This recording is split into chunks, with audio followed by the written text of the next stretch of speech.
Hi guys, welcome back to my channel mini blogger Roshni. আজকে আমার চোখের ব্যথাটা ভীষণ বেড়েছে। আসলে কালকে থেকেই হচ্ছে, বারবার চোখ পিট করছে। আজকে সকালটা শুরু হলো চা দিয়ে। অফিসের বাইরে আছি, আমরা ঢুকবো অফিসে, দেন শুভ আবার শিডিউল। চলো দেখা হচ্ছে নেক্সট ভিডিও। কাজ চলছে, টার্মিনেটার অন, শেয়ার মার্কেটে যেটা হয়, বাট তাও আমি খুব বোরিং ফিল করছিলাম।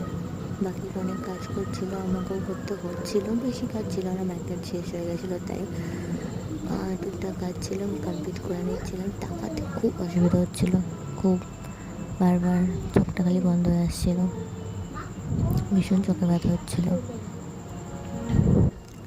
তাও কী আর করবো, কোনোভাবে কাটাতে হবে। আর এখনও সবে আজকে মঙ্গলবার, এখনো কতগুলো দিন কাজ করতে হবে। পুরো হাবিয়ে গিয়ে অবস্থা টাইট হয়ে গেছিলো, তারপরে বাইরে যা গরম। আর চোখটা আমার আজকে দেখাতেই হবে, ভাবছি তো সেটা।